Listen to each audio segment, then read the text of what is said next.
Shakespeare is known as the father of English literature, and rightfully so. The innumerable stories of this great playwright is still very popular and relevant today. We are hereby presenting an abridged version of the famous story, The Merchant of Venice. The play has been scripted in abridged form by Anushka Chaudhary.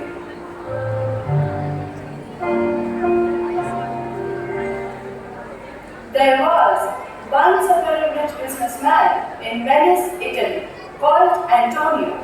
He had several ships trading in different parts of the world, in Morocco, in Tripoli, and in such various seas. But he was a lonely man with no family.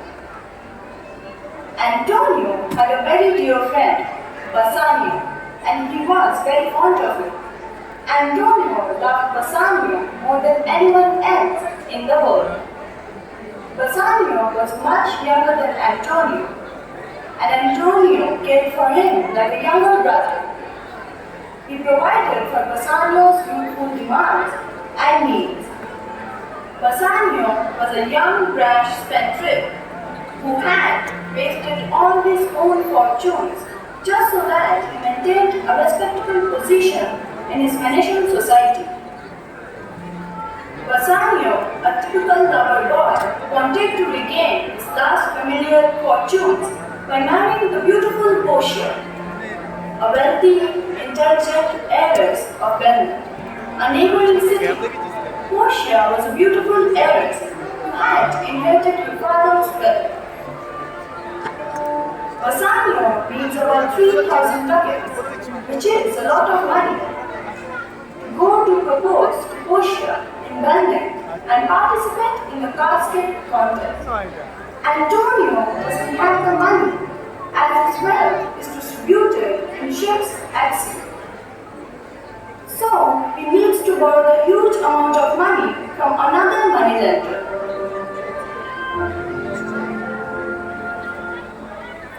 Dear friend, in Belmont there is a lady richly living, and she is fair and fairer than that word of wondrous virtues. She is Portia. Oh, Antonio, had I got the means to hold a rival with her many suitors, I would question this be fortunate. Thou knowest that all my fortunes are at sea.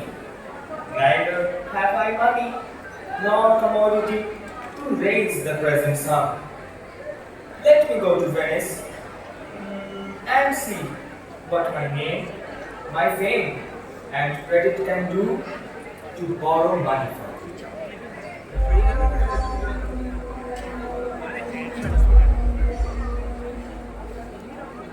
3,000 ducats.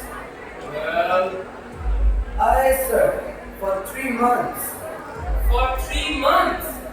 Well, for the which, as I told you, Antonio shall be bound. aha! Antonio shall be bound. Well, 3,000 ducats for 3 months and Antonio bound. Your answer to that. Have you heard anything to the contrary? Oh, no.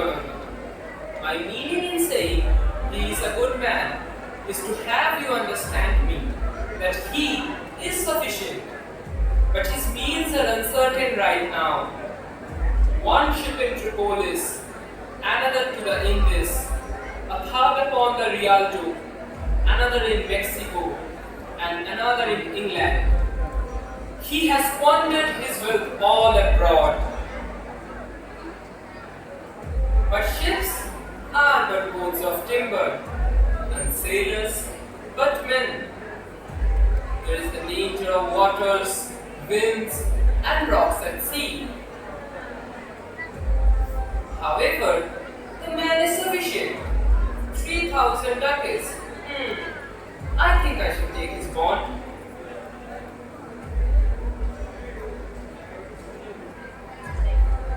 How like a fawning publican he looks. He lends money gratis and brings down down the rate of interest here in Venice. Yes, Shylock. I shall continue to lend or borrow without any excess interest. Yet, to supply the right wants of my dear friend, I'll break a custom. I shall sign the bond you want. Despite the insults you always give me, the numerous times you cursed me, called me a dog, spat on my gabardine, I shall go to a notary to make the following deal. You shall seal the bond.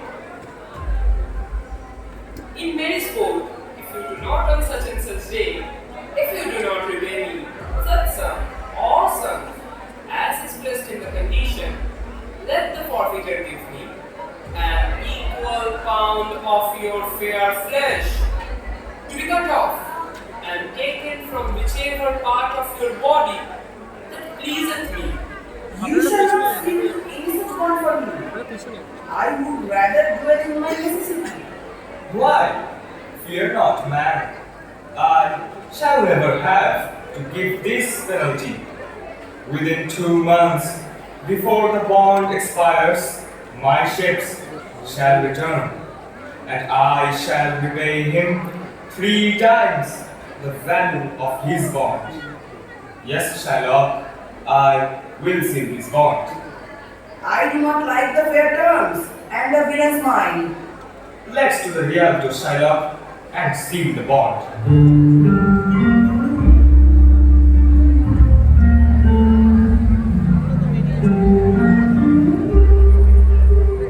Armed with money borrowed by Antonio, Bassanio participates in the contest to marry Portia.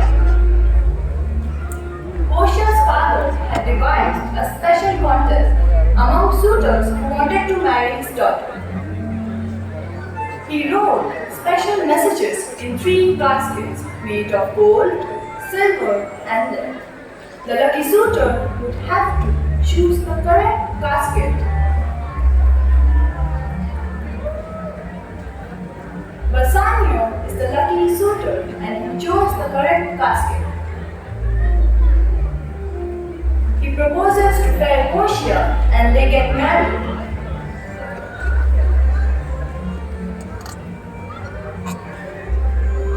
The celebration begins.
from the reality that Antonio has lost many ships at sea. One has drowned in the narrow seas, another was wrecked in the high seas. Oh, such good news for me! Antonio, who has always cursed me, abused me, called me names. He even spat on my Jewish robes for my religion and trade. Fund me the bond. 3 months is over, and I shall forfeit the bond. Oh, what will you do with the flesh? To bait fish withal. If it feeds nothing, it shall feed my revenge. Oh, how he has laughed at my losses, hated my enemies. News comes that Antonio's ships have been wrecked at sea. Antonio is in great trouble. 3 months have passed and Shylock now demands for features of his inhuman bond. Bassanio must return at the earliest. He pleads with his new bride to leave. Portia and Nerissa discuss and then they decide to go to Venice, disguised as young lawyers.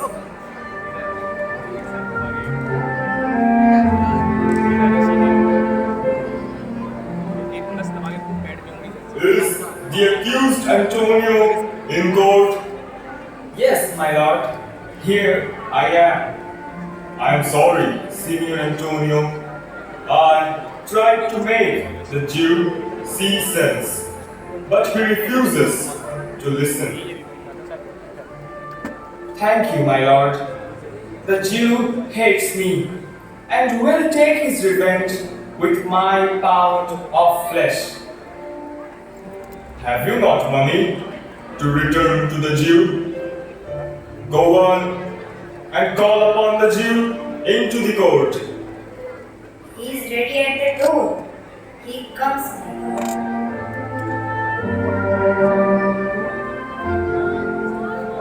Make room and let him stand before our face. Shylock, the world thinks, and I think so too.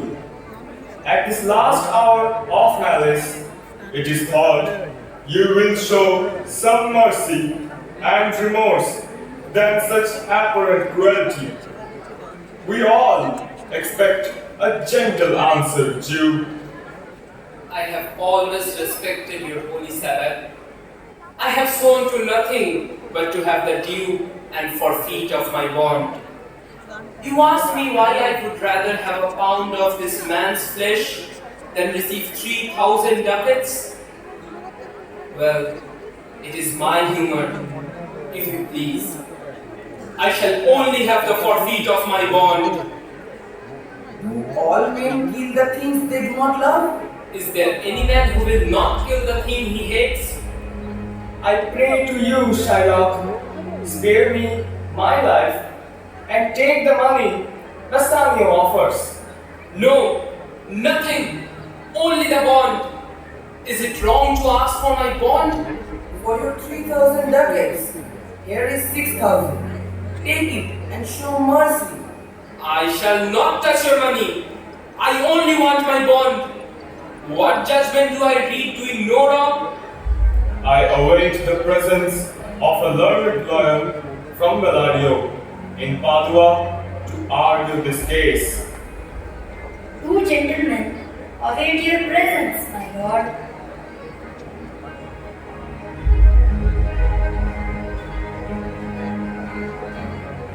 Do you come from Padua? From Bellario? From both, my lord. Valerio greets your grace and sends his young student Balthazar on his behalf. Why do you sharpen your knife, Shylock? My time has come to cut the flesh from the bankrupt. Send your young and learned doctor in. Salario, go and usher him inside.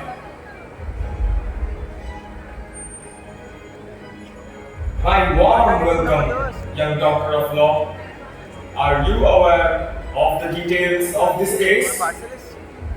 I am thoroughly informed of the causes which form the case? Which, my lord, is the merchant and which the Jew?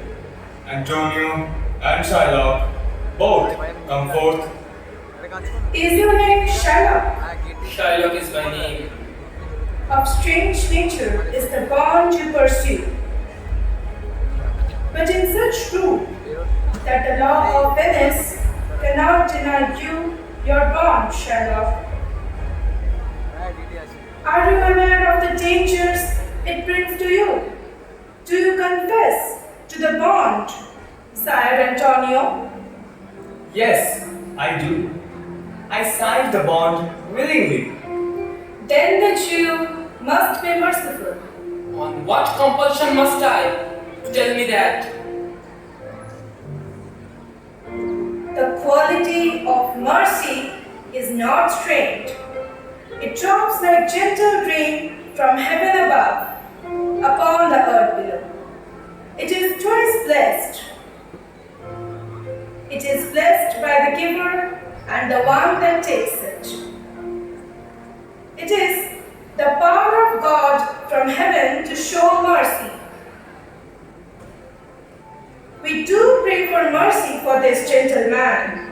The court will mitigate the justice of your plea and ensure your profit more than the forfeit. My deeds upon my head. I take responsibility of my deeds and brave the law. Nothing but the penalty and forfeit of my bond.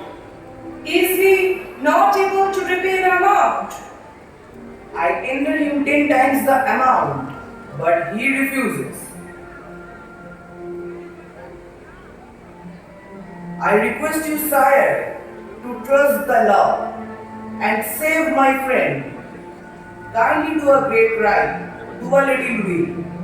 It cannot be. No law in Venice can alter a decree once pronounced. Nothing can change the written bond. Oh, that Daniel has come to judge. Oh, wise young man, how I honored thee. Why? This bond is forfeit, and lawfully can this Jew claim a pound of flesh to be cut off from nearest the merchant's heart. Be merciful. Take the money 3 times over and spare the man. Let me tear this bond. You know the law, and I demand nothing but the bond only passed by the law. Am I wrong?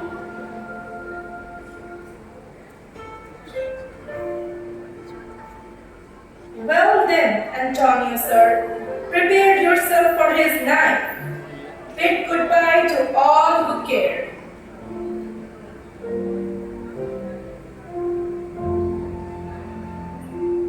Have you a scale to weigh the flesh? I have them already. Have by some searching, Shylock, on your charge, lest you bleed to death. It is not mentioned in the bond. No, indeed. It is a final prayer for your pity, your mercy, Shylock. I cannot find anything in the bond, so there is no provision for any surgery. Well then, Antonio, are you ready? The Jew, by decree of law, shall have this pound of flesh to be cut off from Antonio's chest nearest to his heart.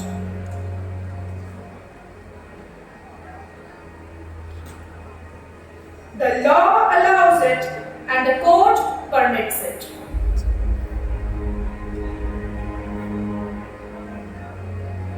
But Shylock, you shall not shed a drop of blood as you carve the flesh.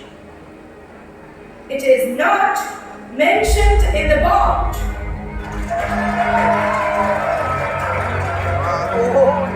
Oh, upright judge! Mark you! Oh, thank you, you learned judge. Is that the law? You urge justice by the bond, and you shall have it by the law. but not a single drop of this Venetian's blood can be shed, or the court will forfeit all your wealth and property. Hear, hear, the true Daniel has come to court. I take the offer. Let the bond be paid thrice the amount and let the Christian go.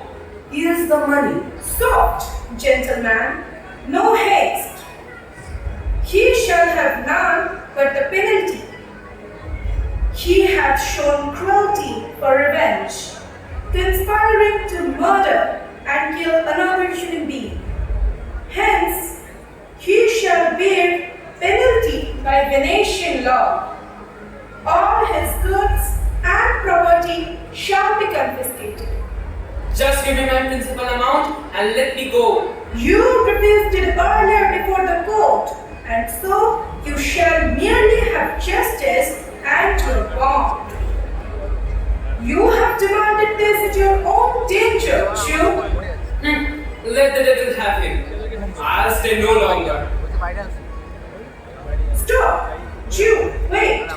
It is enacted in the laws of Venice that if anyone tries, by direct or indirect attempts, to murder any citizen, then the party against whom he conspires shall seize half of his property, and the rest will come to the coffers of the noble Jew. You have been pleaded over and over again, but all you wanted is the life of Antonio. Despite offers of the money borrowed, hence only the Duke can now show you mercy. Down, Sherlock, beg mercy of the Duke. Beg for some rope, my friend, for all your wealth and your pride is now gone. You will be hanged at the state's expense. I shall pardon your life, but half your wealth goes to Antonio, and the rest to the court. Aye, sir. Antonio does not want his wealth. Take my life and pardon not that. Without my property, I am as good as dead. Oh, let me leave. I demand that the share he offers me shall go on his death to his daughter. I feel sick. Allow me to leave. I shall sign whatever decree you pass from my home, my house. Are you content, Jew? Allow me to leave.